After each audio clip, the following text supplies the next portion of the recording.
From WBAY TV, your first alert station. Action 2 News at 4:30 starts now. These are the beaches of Normandy, France today. Picturesque, serene, rather inviting, right? 80 years ago, that was not the case. D-Day marked the beginning of the liberation of Europe from Nazi Germany, and the cost on that day alone was just over 4,400 Allied soldiers killed in action. This is a day to remember and honor as the number of survivors of World War II is dwindling.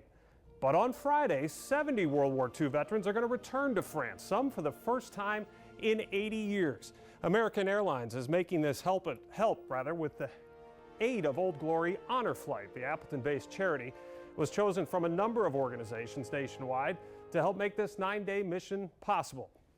And we want to introduce you to two of the veterans making this trip. This is 100-year-old Vaughn Collicott from Legend Lake, that's near Kashina. He enlisted in the Navy at 18.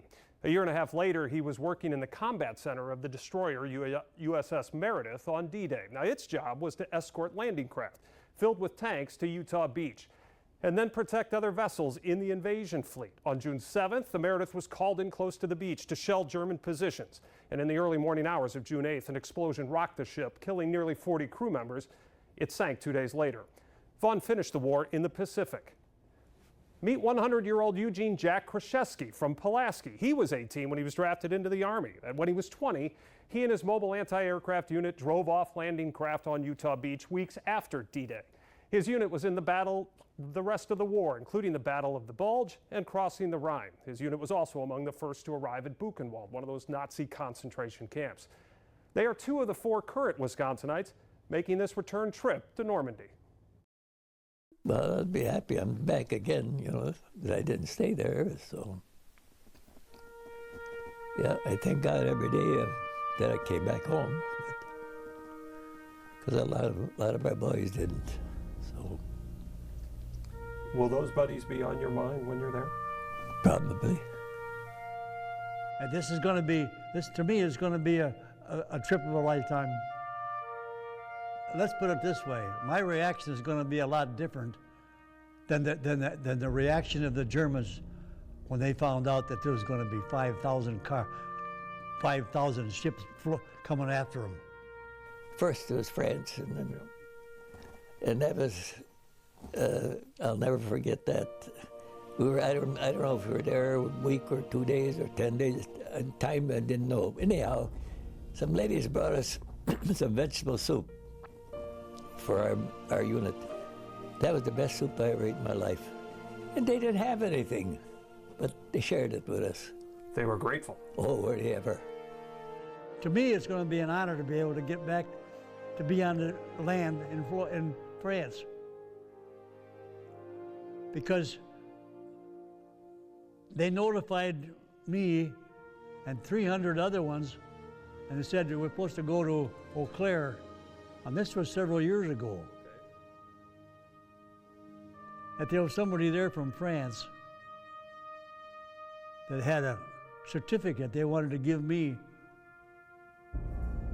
and all these other 300 veterans. That's freedom from the Germans. Completely inside all the time, except after the war was over. We were 24/7 in the weather. A couple nights in a barn, maybe, if you were lucky? Never. Never in a barn, never inside of a building. For how many months? Oh, from August to May when the war ended. And we never changed clothes because never washed up, because how are you going to wash up when the creeks were froze? And nobody brought us water, just water to drink. And at zero weather, I'm not taking my clothes off to wash off, and neither did the rest.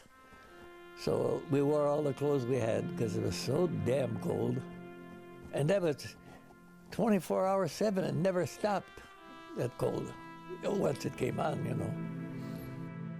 When I came out of the IC room, it was dark. There was 4 or 5 guys that was burnt black, they were bleeding. Can you imagine that? And one of the sailors had a Bible and a red flashlight, he was reading.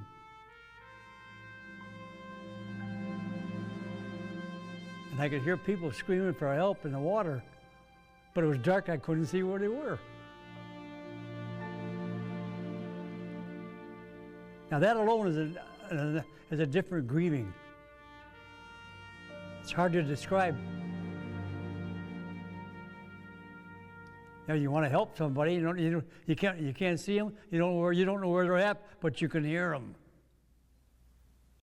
When I saw that gas chamber, there was all cyanide bombs, cans left all around, and anyhow, they didn't get time to clean them up before we got there. So anyhow, and the able bodies would take them out of there and load them on wagons, and they'd haul them over, maybe from here to barn to a crematorium. So I went there, looked in the crematorium, opened the doors and looked in, and just bones, few bones, you know. But I didn't know they were doing that. So that made us more anxious to get rid of Hitler and his regime. Do you think your generation, because of what they did, and It's never going to be ever be duplicated. no, it's not. It's called the greatest generation. And you're going to be treated as a hero when you set foot in France, as you should be. But I'm curious, do you think you're a hero? Well, I don't know whether I'm a hero or not. I just do what I just did what had to be done, regardless of what it was. That's what that's the way I figured it. I don't know why you're doing this all for me. You don't know why? No, I don't deserve it. Why not? Hey, I was doing what I did, what I was told to do, and there was, 9 million of us. Why should I get the credit, you know? But, Because what you did wasn't easy. well, And living this long is not easy. well, that guy upstairs took care of that.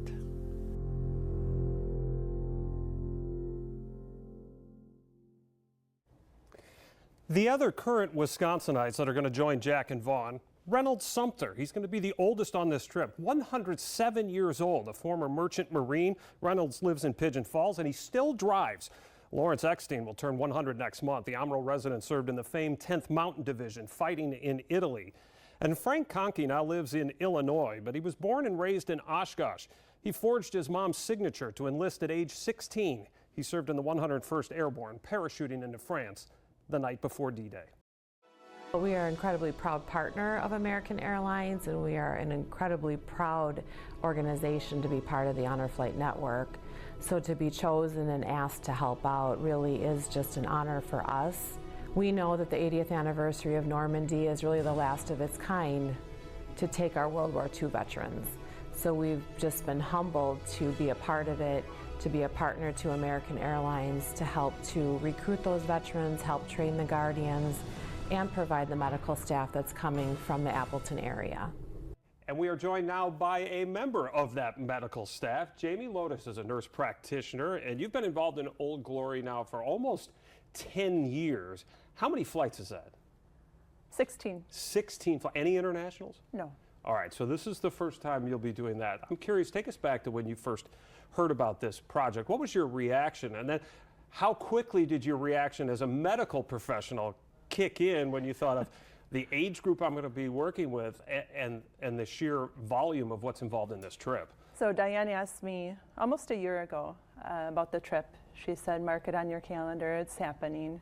And as we got closer, we organized a medical team of physicians, ER physicians, people that we knew and trusted, and here we are, 12 medical team members later, and we're confident that we can do this. So that confidence comes from preparation, and everybody I've Yes. talked to leading up to this has talked about how exhaustive that preparation is. Take us behind the Yes. curtain a little bit as you try and prepare for all the possible things that might happen to these folks who are essentially patients you have never met before.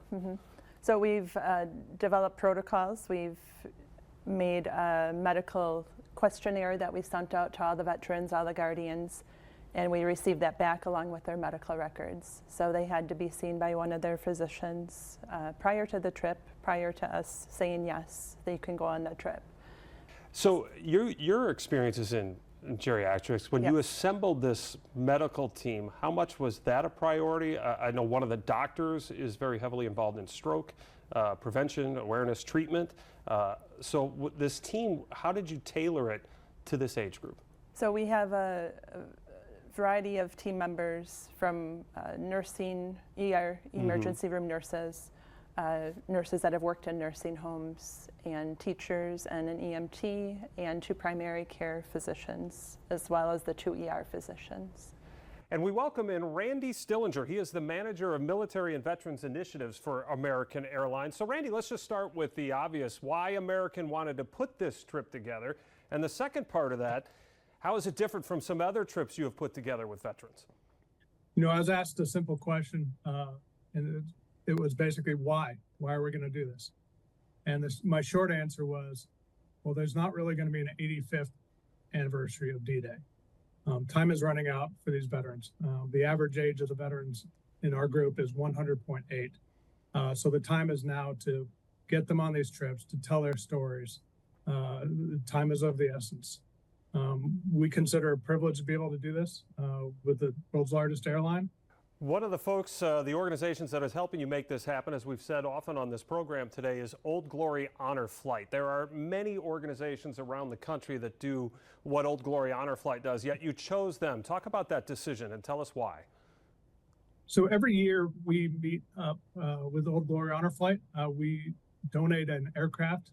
We do a special honor flight out of the Oshkosh Air Show every July.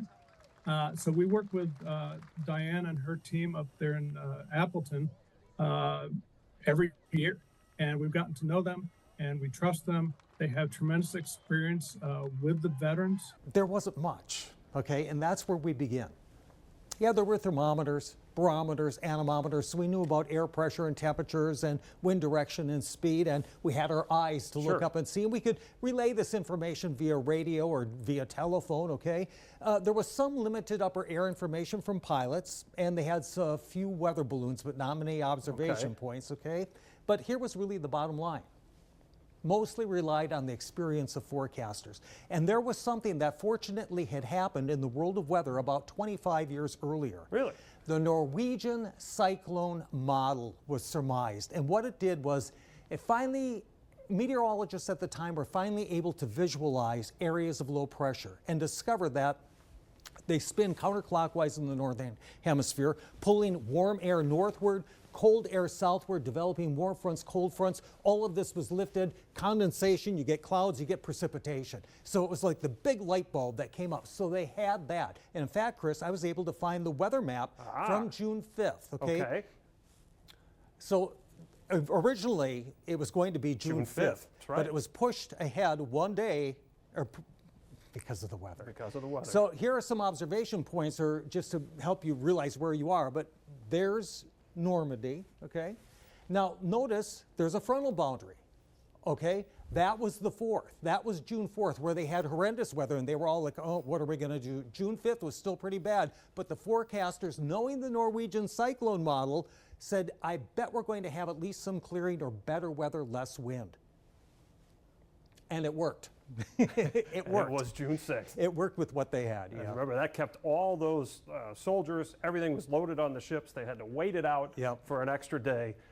Brad, thanks so much for turning back the clock for us. When we come back, a special Need to See to cap off this special edition of Action 2 News at 4:30. Need to See, sponsored by Rebath Green Bay, a full-service bathroom remodeler. Call today. 2 years ago, I visited Normandy. That's a bucket list item for me as a World War II history buff. It is a moving and powerful experience, and we finished our tour that day at the American Cemetery overlooking the beaches.